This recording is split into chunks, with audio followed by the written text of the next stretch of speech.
오늘 하나님께서 우리들에게 주시는 말씀은 베드로전서 2장 11절에서 17절 말씀입니다.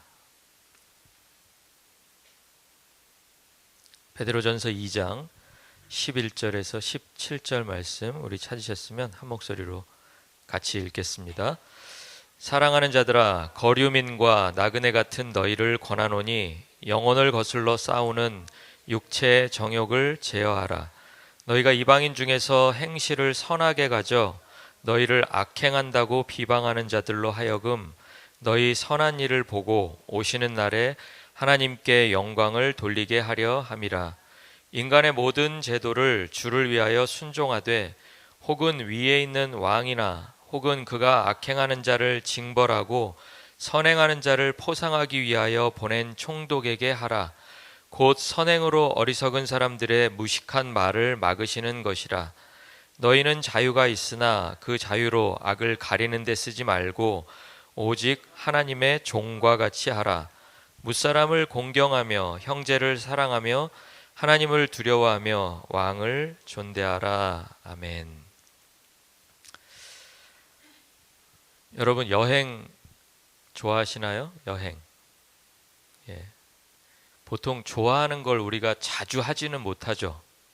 그래서 어쩌면 더 좋아하는 건지도 몰라요. 자주 할 수 있다면 그게 그렇게 막 좋지가 않을 텐데 어쩌다 한번 할 수 있는 그 여행이어서 그 여행이 어쩌면 더 좋은 건지도 모르겠습니다. 마지막으로 여러분이 어떤 여행을 하셨는지는 모르겠지만 여행지가 각자 다르잖아요. 길이도 다르고. 그런데 여행에는 한 가지 공통점이 있습니다. 그게 뭔지 아세요? 집으로 돌아온다는 공통점이에요. 물론 뭐 무슨 일이 생겨서 특별한 경우에 집으로 돌아오지 않는 경우도 있지만 대부분의 경우는 출발할 때부터 누가 말해주지 않아도 이 여행의 끝, 뭐 4박 5일이면 4박 5일, 2주, 한 달 뒤에는 내가 어디에 있다? 집에 있다. 이거를 생각하면서 떠나는 거예요. 집에 안 들어올 생각하고 떠나는 걸 여행이라 그러진 않죠. 그걸 뭐라 그래요? 좀 해보신 분들이 대답이 빨라요. 그렇죠? 그건 가출이라 그래요. 여행이라고 하지 않아요. 그러니까 여행 가방을 들고 나간다 그래서 여행이 아니라는 말이에요. 가출할 때도 가방 들고 나갑니다. 안 들어올 생각으로 나가는 거죠. 그런데 또 다 들어와요. 사람마다 목적지가 다르지만 건강하게 또 재미있게 또 하나 중요한 것은 안전하게 시간을 보내고 집으로 다시 돌아오는 것이 여행의 목적이라는 말입니다. 그런데 그 여행의 목적을 이루기 위해서는 몇 가지 규칙들이 있어요. 여행할 때 여러분이 꼭 마음에 담아두셔야 하는 규칙들. 뭐 예를 들면 그런 거죠. 뭐 귀중품은 어디에? 귀중품은 집에? 어디에? 귀중품은 몸에. 그렇죠? 그러니까 잘 때도 어딘가에 하여튼 자기만 알 수 있는 어딘가가 있어요. 그리고 뭐 물을 조심한다. 마시는 물을 조심한다. 뭐 이런 몇 가지 규칙들이 있잖아요. 그러니까 그런 규칙들을 우리는 여행자 수칙이라고 그렇게 부를 수가 있겠습니다. 여행의 목적을 이루기 위해서는 우리는 이 수칙들을 잘 지켜야 처음에 계획한 것처럼 건강하고 재미있고 안전하게 시간을 보낸 후에 다시 어디로 돌아와요? 집으로 돌아올 수 있게 되는 것입니다. 그런데 오늘 같이 읽었던 베드로전서 2장 11절부터 17절 본문 속에서 베드로가 성도들을 뭐라고 부르냐면 세상 속에서 여행하는 사람들이라고 이렇게 부릅니다. 그게 11절에 나와 있는 거류민, 나그네 이런 말들이죠. 그러니까 여행자들이라는 말이에요. 그러니까 성도의 정체가, 성도의 아이덴티티가 손님이면서 나그네고 이방인이라는 말이에요. 누구에 대해서 손님이에요? 누구에 대해서? 세상에 대해서. 어디를 여행하는 나그네예요? 세상을 여행하는 나그네. 성도가 나그네고 손님이고 외국인이라고 지금 베드로는 말하고 있습니다. 그러면 이 여행자들에게도 여행의 끝이 있겠죠.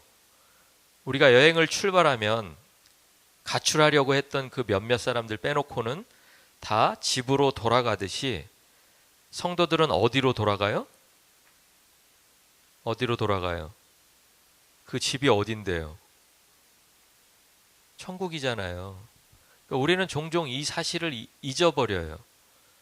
그래서 우리가 돌아갈 곳이 천국임에도 불구하고 마치 이 땅에서 영원히 사는 것처럼 이 땅은 여행지이고 여행지와는 별개로 내가 돌아갈 고향, 본향, 집 이게 있음에도 불구하고 여기가 나의 집, 나의 고향, 나의 본향인 것처럼 그렇게 살아가기도 한다는 것입니다. 천국이 고향이에요. 이 땅에서는 잠시 살아가는 여행하는 외국인들이라는 말입니다. 여행하는 외국인들에게는 한 가지가 주어지지 않는데 그게 뭐냐면 이 땅의 소유권이에요. 그러니까 여기서 말하는 이 땅이란 어디예요? 세상이잖아요. 세상에 대한 소유권이 여러분에게 있어요, 없어요? 없어요? 확실히 없어요? 그런데 왜 그렇게 소유하려고 애를 쓰세요? 소유권이 없다면서요. 이 땅에 소유권이 없는데 그 소유권 못 가져서 막 그렇게 그냥 막 안달하잖아요. 그게 뭐를 잊어버린 거예요? 돌아갈 집이 있다는 사실을 깜빡깜빡 잊어버리는 거예요. 당연히 땅에 대한 소유권을 우리가 가지고 있지 않고 우리에게 주어지지도 않았습니다. 이런 여행자들에게 여행자 수칙이 필요하다고 지금 베드로는 이야기합니다. 여행자 수칙이 7가지인데요. 그 첫 번째가 뭐냐면 육체의 정욕을 멀리하고 자제하는 일이 필요하다라는 거예요. 그럼 이 육체의 정욕은 왜 생길까? 제가 지금 말씀드리고 있지만 이 땅이 나의 소유라고 생각하면 그때부터 막 육체가 정욕이 생겨요. 가지고 싶어서, 좀 더 갖고 싶어서, 때로는 남의 것도 티나지 않게 빼앗으면 좋겠다라는 그 마음이 이 마음속에서 스멀스멀 올라오기 시작한다는 거예요.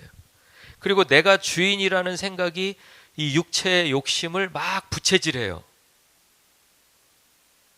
네 인생의 주인은 너잖아.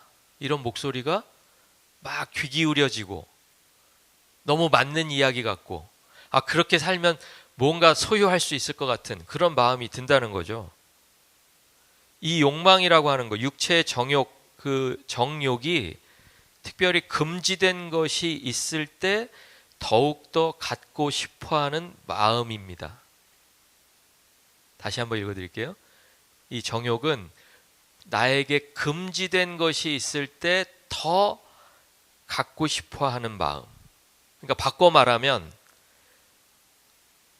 나에게 금지되지 않았다면, 그냥 아무 때나 내가 가질 수 있다면 그렇게까지 욕심이 안 생겼을 텐데 언제 욕심이 생겨요?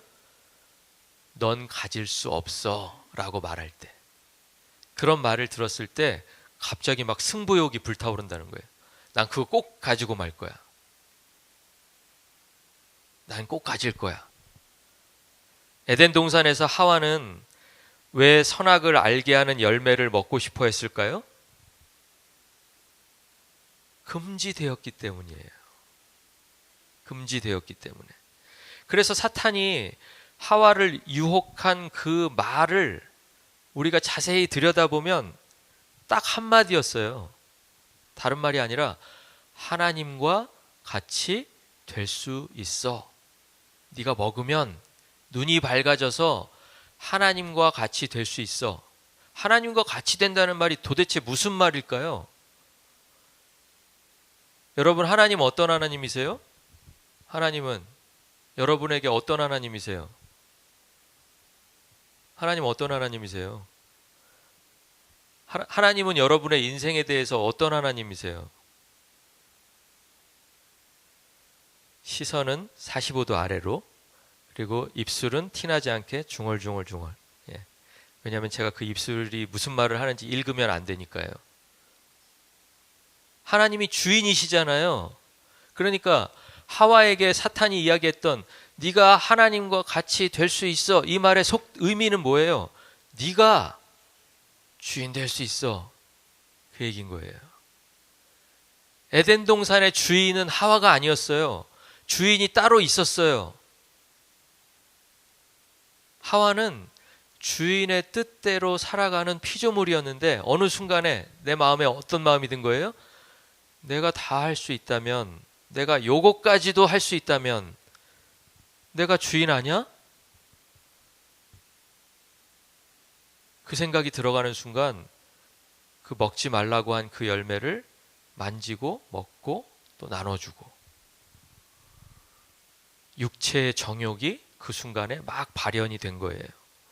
내가 주인이 될 수 있다는 말이 하와의 마음을 막 움직여서, 막 휘저어서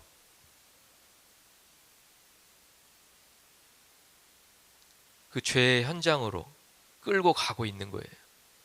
똑같은 일이 누구에게도 벌어진다는 거예요. 누구에게?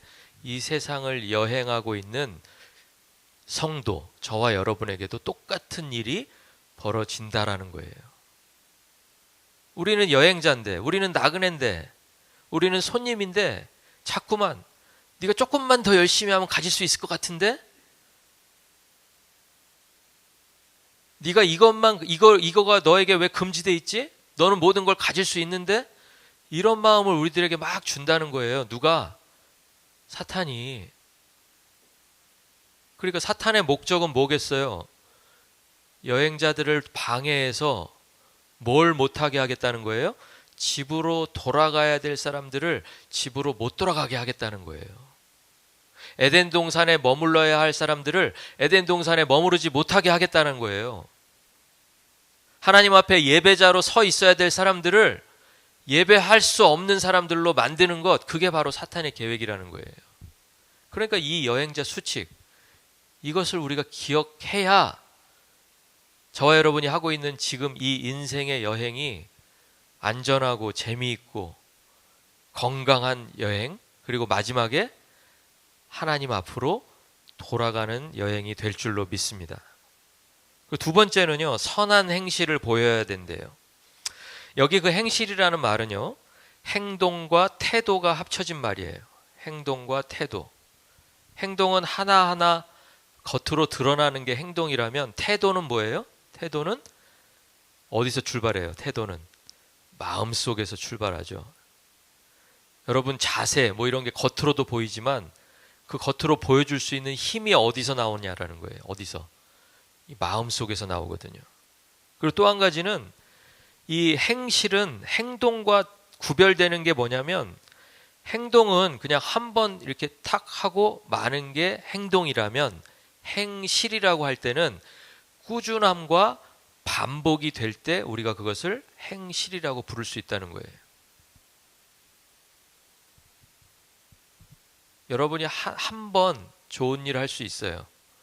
그런데 그게 행실이 되느냐 행동이 되느냐가 뭐가 결정해요? 내가 그것을 반복적으로 꾸준히 긴 시간 동안 하면 그게 행실이 되는 거고요. 그러니까 우리가 예전에 3년에 한 번씩 졸업할 때, 뭐 국민학교, 초등학교는 6년에 한 번 졸업할 때 졸업장에 뭐라고 써 있어요? 행동이 방정한, 뭐 이렇게 써 있지 않죠. 거기 뭐라고 써 있어요? 행실이 방정한, 이렇게 써 있어요. 그게 무슨 뜻이에요? 1학년 때만 잘해서는 안 된다는 거예요. 1학년 1학기 때 한 번 잘해서는 행실이라고 평가받을 만한 것이 없어요. 그러니까 행실이 되려면 적어도 얼만큼?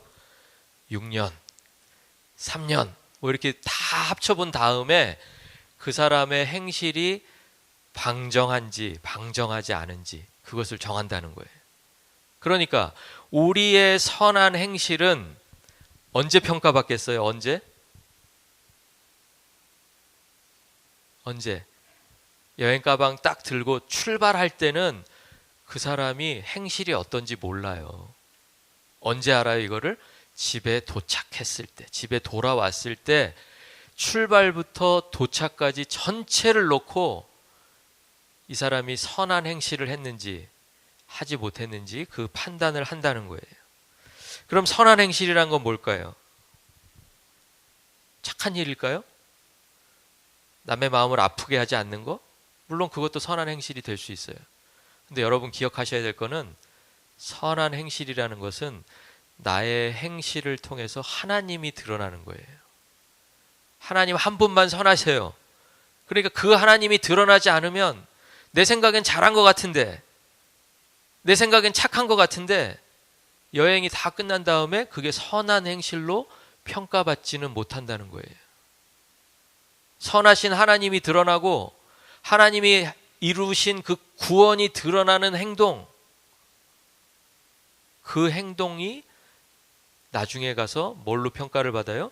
선한 행실로 평가를 받는다라는 거예요. 그리고 선하신 하나님, 구원하신 하나님을 드러내는 행실 뒤에는 어떤 결과가 오냐면 오늘 12절에도 그렇게 말하고 있죠. 너희 선한 일을 보고 오시는 날에 하나님께 영광을 돌리게 하려 함이라 이랬어요. 아, 이방인들이 하나님께 영광을 돌리는구나. 믿지 않는 사람들이 하나님 앞에 와서 하나님 앞에 영광 돌리는구나. 이렇게 이야기하면 아니던데요? 믿지 않는 사람들은 여전히 삐딱하고 여전히 받아들이려고 하지 않고 그러던데요? 이렇게 이야기하실 수가 있어요. 그런데 이 수칙을 지키는 것이 과연 옳은 일인지 옳지 않은 일인지가 언제 결정이 된다고요? 언제? 여행의 끝에 가서야 그래서 이게 필요했구나라고 그 결과를 확인할 수가 있다라는 거예요. 그러니까 12절에 그 말이 써 있잖아요. 오시는 날에. 아직 오시지 않았잖아요. 그러니까 오늘은 여러분이 아무리 착한 행실을 해도 이방 사람들이, 하나님을 믿지 않는 사람들이 하나님께 영광 돌리지 않을 수 있다는 거예요. 그러니까 여러분 그 일에 실망하시면 안 돼요. 내가 오늘까지 최선을 다했는데 아무 일도 일어나지 않네? 그게 여러분이 내일도 최선을 다해야 되는데 그렇게 하지 않을 이유가 되면 안 된다라는 거예요. 지금까지 아무 일도 벌어지지 않았으니까가 기준이 되면 안 되고 어디가 기준이 돼야 돼요? 하나님께서 오시는 날까지. 이 두 번째 여행자 수칙을 지켜가시기를 주의 이름으로 축원합니다. 돈과 명예와 지위에 사로잡히지 않는 성도가 되어야 합니다. 왜 그렇게 해야 되냐고 우리는 물을 수 있어요. 뭐 그렇게 산다고 누가 알아주나요? 그렇게 산다고 해서 세상 사람들이 바뀌던가요? 그렇게 말할 수 있어요. 구원하시는 하나님을 드러내는 교회가 되어야 합니다. 교회는 이 땅에서 너무나 미약한데요? 교회가 아무리 외쳐도 세상은 듣지 않던데요? 그런데 세상의 마지막 날에 이방 사람들이 하나님께 이렇게 말할 거라는 거예요. 그 선한 행실로 살았던 그 성도를 보면서 제가 변했습니다. 제가 많이 배웠습니다. 이제 하나님 앞에 제가 서게 되었습니다. 이렇게 말할 거라는 거예요. 부르신 교회를 보면서, 그 작고 연약한 교회를 보면서 우리가 많이 깨달았습니다. 그렇게 말할 거라는 거예요. 언제? 오실 그날에. 여러분 이 두 번째 수칙을 기억하실 수 있기를 바랍니다. 세 번째는요, 인간이 세운 제도에 순종하고 복종하라고 말합니다. 그런데 여기에는 중요한 원칙이 한 가지가 있어요. 우리 13절 한번 같이 읽어볼까요? 인간의 모든 제도를 주를 위하여 순종하되 혹은 위에 있는 왕이나, 이렇게 되어 있습니다.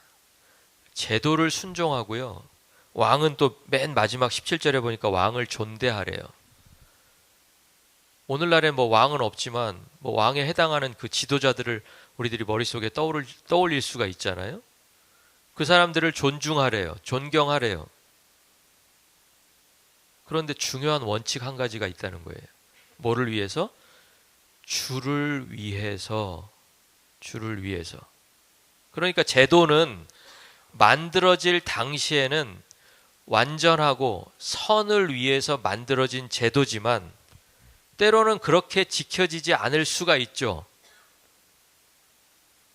그렇잖아요. 모든 제도가 그냥 가만히 내버려 둬도 그냥 선을 위해서, 정의를 위해서, 공의를 위해서 지켜지지 않잖아요. 그때 우리의 기준이 뭐냐라는 거예요. 어떤 지도자는 우리가 뽑을 때는, 사람들이 뽑을 때는 기대감이 있잖아요. 어떤 기대감? 어떤 기대감? 어떤 기대감이 있어요? 악행하는 자는 징벌하고 선행하는 자는 포상하겠거니라는 기대감이 있잖아요. 그런데 모든 지도자들이 다 그런 건 아니죠. 어떤 지도자는 그 기대에 맞게 행해 나가는 지도자가 있는가 하면 어떤 사람은 어때요? 그 반대로 할 때도 있다라는 거예요. 그러면 그런 지도자에 대해서 우리가 어떻게 해야 되겠는가? 그런 제도에 대해서 우리는 어떻게 해야 되겠는가? 성경이 지금 순종하고 복종하라고 하니까 순종과 복종만을 이야기하면 안 된다라는 거예요. 뭐가 제일 중요해요? 그 순종하고 복종할 때의 기준, 그게 뭐예요? 주를 위하여. 제도가 주를 위하고 있을 때 우리는 그 제도를 순종하고 복종할 수 있어요. 지도자가 하나님의 의를 드러내고 하나님이 보내신 그 뜻에 따라서 악행하는 자는 징벌하고 선행하는 자를 포상한다면 우리는 그 사람에게 순종하고 존경을 보내고 복종할 수 있어요. 그런데 그 반대로 행하는 사람에게 순종하고 복종하면 어떤 일이 벌어질까요? 제도에는 순종할 수 있을지 모르지만, 지도자에게는 복종할 수 있을지 모르지만 누구를 위하지 못해요? 누구를? 주를 위하지 못하잖아요. 그러니까 여러분에게 이게 더 중요하고 첫 번째 원칙이 되어야 된다는 거예요. 주를 위해서 그렇게 하라는 거예요. 제도가 주를 위하지 않는다면 우리는 어떻게 할까요? 어떻게 해야 돼요? 그래도 만들어진 제도니까. 그렇게 하는 게 맞을까요? 어떻게 해야 될 것 같으세요? 불복해야죠. 그러면 여러분, 불복하면 뭐가 따라오냐면 불복에는 불이익이 따라옵니다. 그러니까 사람들이요, 불복하지 못하는 이유 중에 하나가 그것이 맞다고 생각해서 불복하지 않을 때도 있지만, 불복하면 뻔히 나에게 불이익이 올 것을 알 때 그때 불복할 수가 없어요. 그냥 따라갈 수밖에 없어요. 불이익이 따라오고 때로는 억울함도 견뎌야 하고, 그런 일이 벌어질 때 성도가 어떻게 하겠느냐라고 지금 여행자 수칙이 우리에게 물어보고 있는 거예요. 어떻게 해야 돼요? 세상 정부가 하나님의 보내신 뜻과는 달리 선행을 징벌하고 악행을 장려할 때는 어떻게 해요? 어떻게?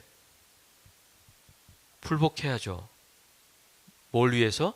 주를 위해서 그렇게 한다는 거예요. 주를 위해서.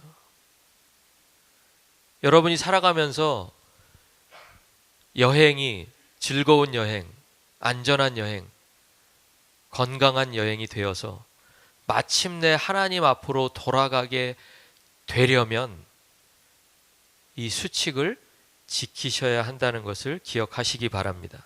네 번째 규칙은요, 율법에서 해방된 자유인으로 살아가라는 거예요.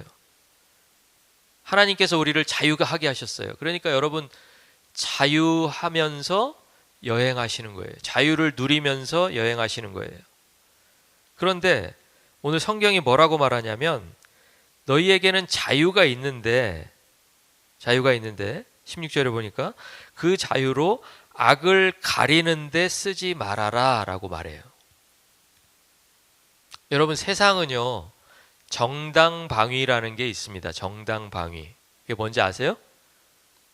누군가에게 나에게 위해를 가하려고 할 때 그것을 막아내려는 목적으로 상대방에게 위해를 가하면 그게 죄가 돼요? 죄가 안 돼요? 죄가 안 되죠. 그걸 우리가 정당방위라고 해요.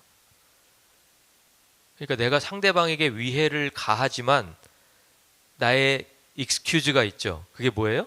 상대방이 나에게 해를 가하려고 했으니까. 그리고 세상은 그걸 인정한다라는 거예요. 그런데 하나님은 악을 가리는데 너희의 자유를 써서는 안 된다라고 말하고 있어요. 그러니까 이게 무슨 말이냐면 때로는 저 사람에게 내가 갚아주고 싶을 때가 있잖아요. 그리고 내가 어떤 경우에는 갚아도 사람들이 나를 비난하지 않고 그래 네가 그럴만 했어. 저 사람이 너에게 그 정도 했으면 너도 그 정도 돌려줘도 돼. 라고 이렇게 말할 때가 있잖아요. 그때 우리는 막 자유를 쓰고 싶다는 거예요. 다른 사람들이 나를 이해하니까 그리고 법의 테두리 안에 있으니까 나는 내 자유를 사용해서 그 사람에게 무엇인가로 되갚아 주려는 그 마음이 있는데 하나님이 원하시는 여행자의 자유는 뭐예요? 그렇게 똑같이 악을 악으로 갚지 말라라고 말씀하신다는 거예요. 누가 손해를 봐야 될까요? 누가? 성도가 손해를 봐야 돼요. 교회가 손해를 봐야 돼요. 믿는 사람이 손해보지 않으면 뭐 서로 줄 거 주고 받을 거 받을 것 같지만 어디로 돌아갈 수가 없어요? 하나님 앞으로 돌아갈 수는 없어요.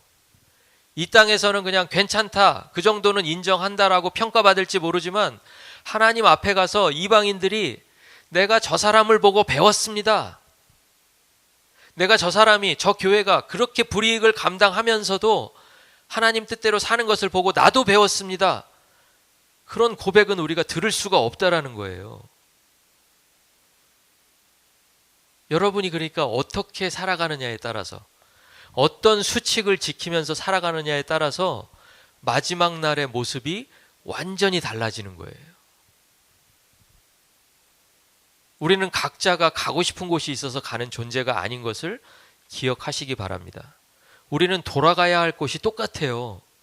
지금 세상에서는 다른 모습으로 다른 시대를 살았을지 모르지만 우리들이 가야 할 곳은 똑같다고요. 하나님 앞인 것을 기억하시기 바랍니다.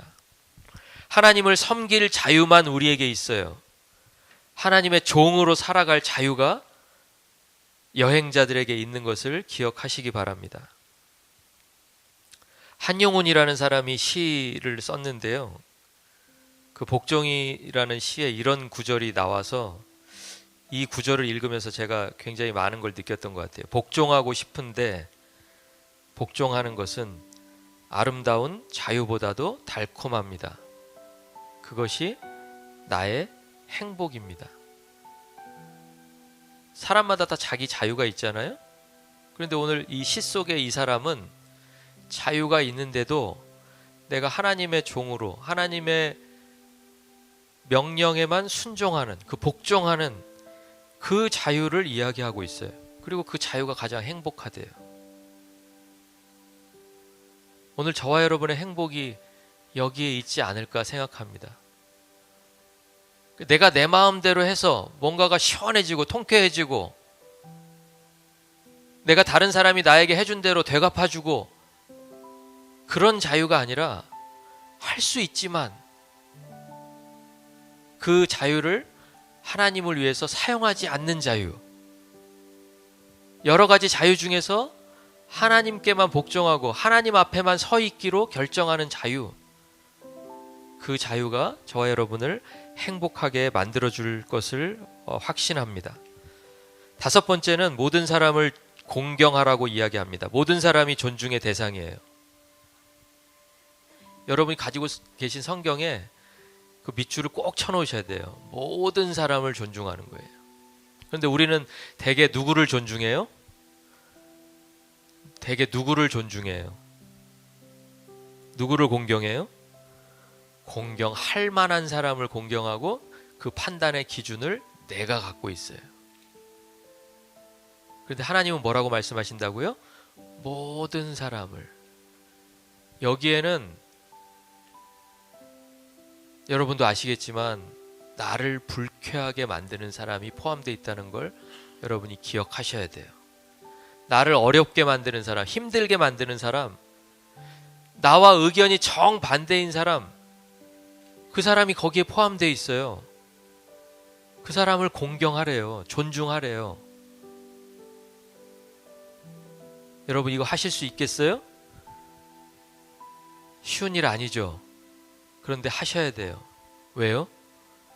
그래야 우리는 집에 돌아갈 수 있으니까요. 그게 쉬워서 하라는 게 아니에요. 순간순간 우리는 이 규칙을 잊어버릴 거예요. 또 들여다보지 않으면 5번째 규칙이 뭐였지? 6번째가 뭐였지? 이렇게 서로 막 물을 거예요. 그게 어쩌면 내 인생의 가장 큰 숙제고 지금까지 내가 해보지 못한 것이어서 앞으로도 내가 과연 할 수 있을까? 그런 의심이 되는 그런 규칙일 수도 있어요. 그런데 하나님이 지금 그 규칙대로 살아보라라는 거예요.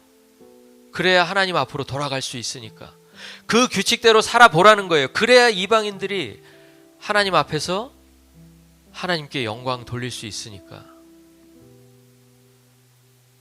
우리는 그저 우리의 짧은 인생을 우리 식대로 살다가 때가 되면 그냥 하나 둘씩 순서도 모른 채 그냥 가버리는 그런 존재가 아니라는 거예요. 우리의 이 여행을 통해서 반드시 우리는 하나님 앞으로 돌아가야 되고, 그리고 또 우리의 여행을 보면서 누군가는 하나님 앞에 서 있을 기회를 얻어야 된다라는 거예요. 그리고 그 서 있는 그 사람의 입술을 통해서 하나님, 내가 그 사람의 삶을 통해서, 내가 그 사람이 그렇게도 어려워하면서 모든 사람을 존중했던 그 태도를 통해서 내가 하나님을 봤습니다. 내가 하나님을 알게 되었습니다.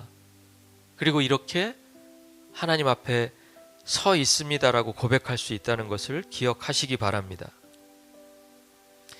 왕을 존대하라고 말한 말 그 역시 이 공경과 같은 단어예요. 모든 사람 속에 왕이 포함되어 있어요. 그런데 그 모든 사람과 왕 사이에 누가 있습니까? 형제와 하나님이 있죠. 형제는 어떻게 해야 돼요? 사랑해야 돼요. 여러분, 공경하는 게 어렵겠어요? 사랑하는 게 어렵겠어요? 예? 모든 사람 공경하는 게 어렵겠어요? 형제 사랑하는 게 어렵겠어요? 아유, 형제니까 나는 사랑하지, 이렇게 생각하시지만 형제 사랑이 더 어려워요. 어떤 때는 형제를요, 우리는 공경도 하지 않고 있어요. 그냥 친하다는 이유로, 늘 봐왔다는 이유로 사랑하지 않는 그런 순간들이 너무 많은 거예요. 공경이 안 되면 사랑도 안 돼요. 오늘 여러분 가운데 사랑하지 못하는 형제가 있다면 뭐부터 시작하셔야 돼요? 공경부터 시작해야 돼요. 존중. 그 사람을 인간 자체로 그냥 받아들이는 거, 그 사람을 판단하지 않는 일, 거기부터 시작해야, 그래야 그 사람이 내 사랑을 받을 수 있다는 거예요. 사랑 안 하는데 갑자기 오늘 말씀 들었으니까 사랑해야지? 안 될 거려? 뭐부터 시작하셔야 돼요? 존중부터 시작해야 돼요. 공경부터. 그리고 사랑으로 나아가셔야 돼요. 6번째 수칙은 형제 사랑입니다. 그리고 7번째는 하나님에 대한 경외입니다. 경외는 제가 여러 번 말씀드렸죠? 경외는 뭐와 뭐가 결합된 거예요? 공경과 두려움.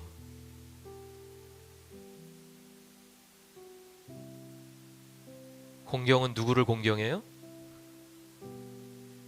하나님을 공경하잖아요. 두려움은 왜 그 사람을 두려워해야 되나요? 그 하나님이 내 인생의 주인이시니까. 나는 주인이 아니니까. 나에게는 소유권이 없으니까. 7가지 수칙을 지키는 목적은 하나님께 모든 영광이 돌아가게 하기 위해서입니다. 그리고 우리가 집에 돌아갔을 때 하나님은 거기서 우리를 기다리고 계실 것입니다. 여행을 마치면 우리가 그 여행에 대해서 2가지를 이야기할 수 있을 것 같아요. 한 사람은 힘들었지만 보람이 있었던 여행이었다, 의미 있는 여행이었다, 이렇게 말할 수도 있고요. 또 어떤 사람들은 내가 하고 싶은 일들을 다 해본 여행이었다, 이렇게 말할 수 있을 것 같습니다. 우리들은 어떻게 말해야 할까요? 여행을 마쳤을 때 힘들었지만 하나님의 여행자 수칙대로 살았더니 내가 하나님 앞에 설 수 있게 되었다, 날마다 우리가 찬양한 것처럼 그리스도를, 예수를 더욱더 사랑할 수 있게 되었다. 이 고백이 저와 여러분의 고백이 되시기를 주의 이름으로 축원합니다. 우리의 여행은 하나님의 영광 위한 것임을 기억하시고, 여러분의 착한 행실 때문에 오늘 또 누군가가, 오늘이 아니더라도 하나님이 오시는 날, 하나님 앞에 우리가 서는 날, 내가 그 사람을 통해서 하나님을 보았고 이제 하나님을 배웠고 하나님 앞에서 영광 돌린다고 하는 그 귀한 고백이 우리의 삶을 통해서 드러날 것을 믿고, 오늘도 그 어려운 여행자의 하루하루를 살아가시기를 예수 그리스도의 이름으로 축원합니다. 기도하겠습니다.